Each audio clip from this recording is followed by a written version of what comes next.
而家整緊個蟹黃翅啊！呢個蟹黃翅先壞佢啦，有入味先啦，呢個蟹黃翅。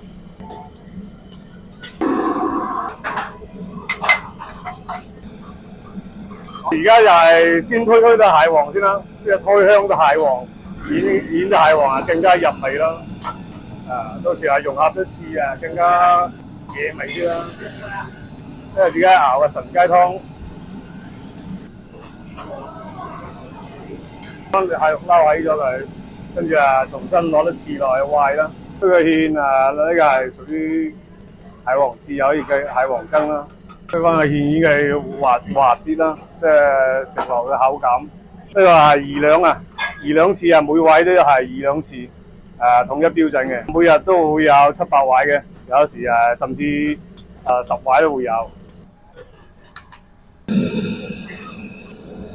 先，我哋將呢啲蟹黃留翻少少，將啲蟹黃撈咗佢咯，咁就完成㗎啦。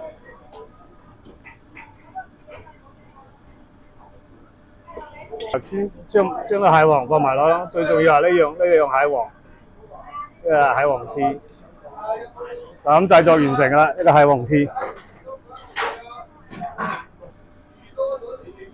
大家好啊，我係蓮香樓廚房嘅阿紅啊。蓮香樓最傳統100年傳承嘅菜式裏面，我哋保留咗好傳統嘅霸王鴨啊、鮮殼神針，即係俗稱嘅鴿吞翅啦、蝦子柚皮，加入咗少少元素咯，時節性嘅秋冬季節嘅羊腩煲啊、臘味系列啦、川貝枇杷燉雪梨啊、木瓜燉雪蛤啊，嚟到蓮香樓啦，俾每一位食客可以多元化去選擇咯。懷舊菜嘅心得就係一定要有耐性咯，因為工序好繁瑣咯。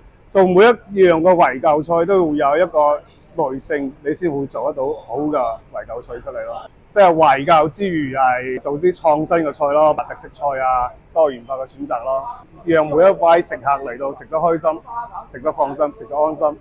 我哋嘅靈感我參考其他老師傅嘅試食上網去參考人哋呢啲視頻啊，借鑑人哋啲菜式分享自己嘅研究無論幾多歲都好啦，都係做到老學到老咯，每一行啦。